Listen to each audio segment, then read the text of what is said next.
Hi friends, good morning. ఇక్కడ full body work out wait ప్లేట్తో నేను చూపిస్తున్నాను. 10 kgs వెయిట్ నేను తీసుకున్నాను. మీ స్ట్రెంత్ అండ్ స్టామినాని బట్టి వెయిట్ తీసుకోండి. ఇది ఫుల్ బాడీ ఫ్యాట్ లాస్ జరుగుతుంది, క్యాలరీస్ హెవీగా బర్న్ అవుతాయి, ఫుల్ బాడీ టోన్ అవుతుంది అండ్ స్ట్రెంగ్తన్ అవుతుంది, స్ట్రాంగ్ అవుతుంది అన్ని మజిల్స్ కూడా. సో ఇవి మీరు రెగ్యులర్గా ప్రాక్టీస్ చేసుకోండి. ఇలా స్క్వాట్ పొజిషన్లో చేయడం వలన మీకు ఇక్కడ హిప్ మజిల్స్ స్ట్రాంగ్ అవుతాయి, స్ట్రెంగ్తన్ అవుతాయి అండ్ మీకు అప్ చేస్తున్నా కదా షోల్డర్ మజిల్స్ స్ట్రాంగ్ అవుతాయి. ఇక్కడ వెయిట్ ప్లేట్ని ఇట్లా ఈ పక్కకి ఆ పక్కకి నేను జరుపుతున్నాను. సో మన షోల్డర్ మజిల్స్ స్ట్రెంగ్తన్ అవుతాయి, తర్వాత కోర్ మజిల్స్ స్ట్రెంగ్తన్ అవ్వడానికి కూడా నేను చూపించాను.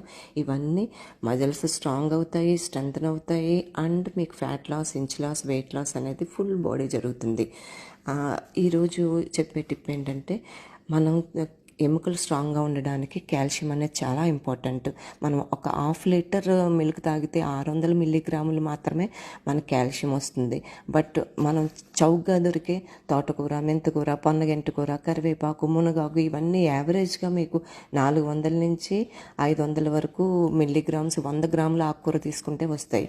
సో మనం తినడమే కాకుండా పిల్లలకు కూడా ఆకుకూరలు పెట్టడం అనేది అలవాటు చేయండి. న్యాచురల్ ఫుడ్స్కి ఎక్కువ అలవాటు చేయండి. Stay fit, stay healthy. Like, share, comment, please. Thank you.